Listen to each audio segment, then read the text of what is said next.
I am Jasmine Cacho. Here are the latest stories.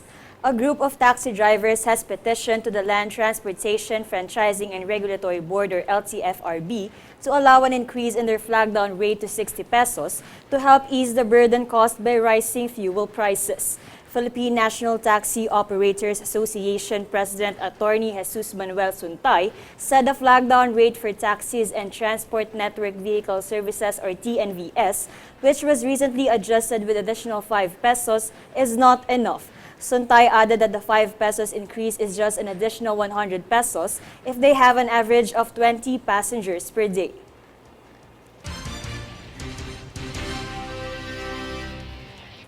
According to Overseas Workers Welfare Administration Chief Arnel Ignacio, conflict and abuse may be averted once Saudi Arabia's employers and overseas Filipino workers thoroughly comprehend one another's cultures. JC Ogaire has a full report.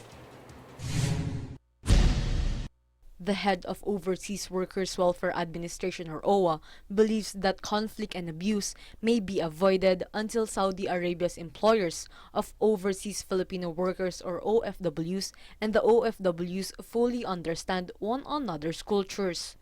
Overseas Workers Welfare Administration Chief Arnel Ignacio made the suggestion in response to the Department of Migrant Workers or DMW's recent announcement that the deployment prohibition on overseas Filipino workers to Saudi Arabia will be abolished beginning November 7. He claimed that he was relying on the Kingdom of Saudi Arabia to fulfill its promise to the Philippine government to strengthen the systems in place to guarantee the rights and welfare of Filipino employees. DMW Secretary Susan Toots Oples said Saudi Arabia and the Philippine government agreed to constitute a technical working group to monitor labor reforms and jointly resolve the concerns of workers. Ahmed Al-Rahi, Saudi Minister for Human Resources and Social Development, signed an agreement with the DMW on the resumption of the deployment of OFWs to the kingdom. For Golden Nation Network, this is JC Ogaire. The Land Transportation Office gave the public the reassurance that all personal information given to the organization in connection with any transactions in the agency is secured and protected. This is after an LTO district office allegedly required clients applying for renewal of motor vehicle registration to provide the ID and password for their account in the Land Transportation Management System or LTMS company portal. LTO Chief Assistant Secretary Teofilo Guadas III said the LTO will investigate this incident and will not hesitate to impose applicable sanctions if any employee is found to have violated.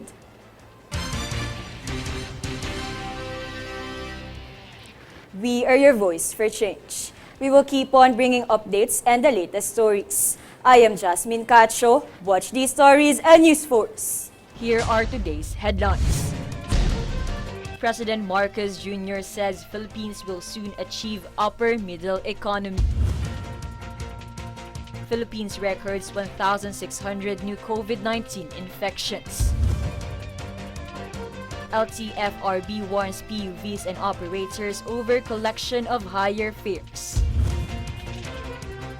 New set of SRA board anticipates refined sugar prices to stabilize by November. NBA fines Anthony Edwards $40,000 for homophobic tantrum. Elton John set to perform at White House on Friday. Fair and balanced news.